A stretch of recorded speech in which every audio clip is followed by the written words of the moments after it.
waxaan salaamayaa ugu horeyntii shacabka Soomaaliyeed meel walba ay joogaan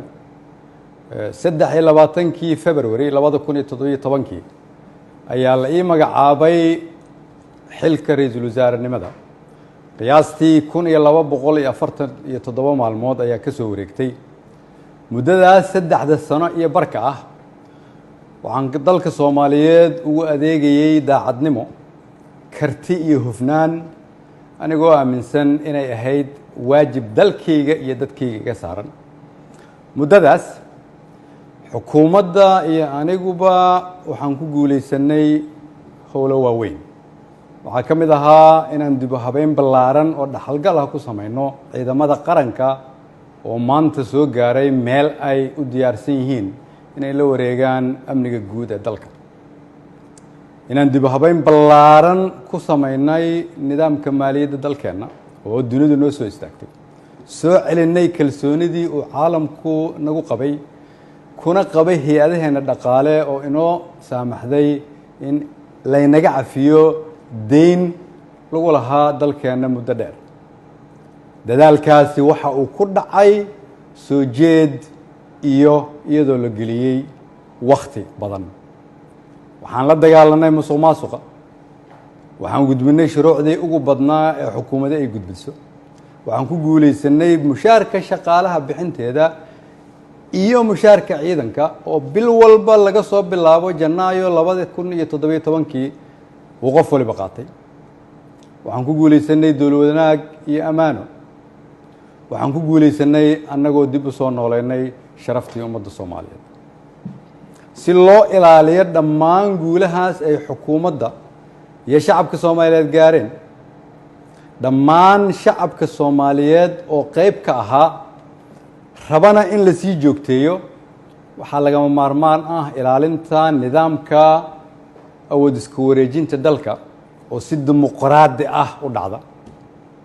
anigoo gudanaya waajibka arrinkaas iga saaran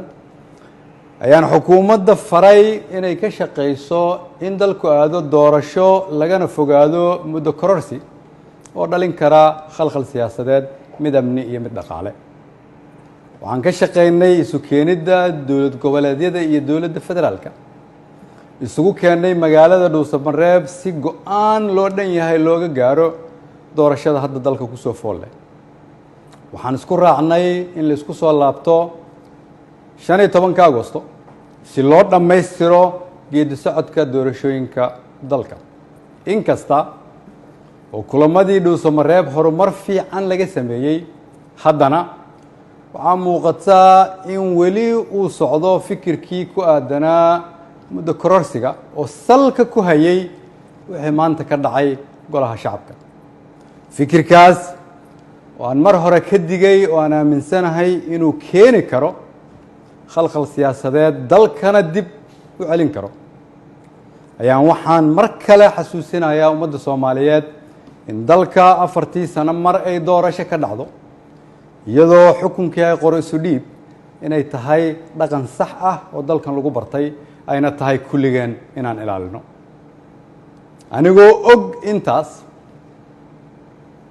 anigoo og in wixii maanta golaha shacabka ka dhacay ay ahaayeen sharci darro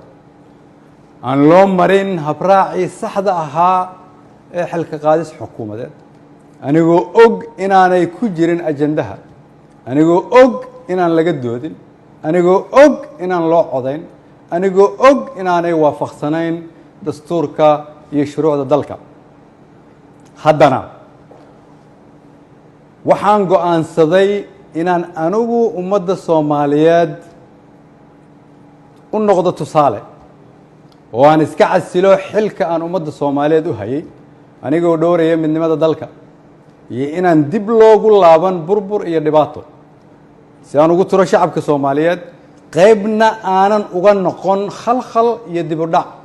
siyaasadeed oo dalka ku dhaca mid dhaqaale iyo mid amni mid bulsho ayaan sida ummadda Soomaaliyeed ugu baratay waxaan u noqonayaa tusaale inaanan marna halkan xukun u joogin laakiin aan u joogay inaan shacabka Soomaaliyeed u adeego waxaan u mahad celinayaa madaxweynaha oo fursad ii siiyay inaan shacabkayga u adeego golahaygii wasiirada oo igu garab istaagay inaan dalkan samata bixinno shacabka Soomaaliyeed oo hiil iyo hooba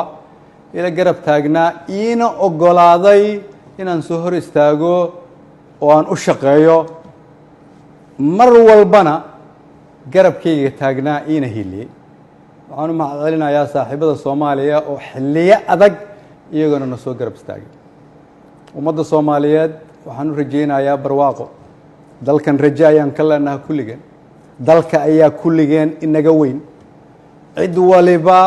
waa inay aqbashaa in dalka loo turo maanta waa maalinteydii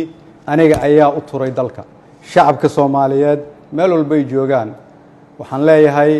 waxaan idinkugu adeegay awooddii ugu sarreysay oo aan awoodo haddii ay wax iga khaldameen waxaan idin weydiinayaa inaad cafisaan wasalaamu calaykum waraxmatullahi wabarakatu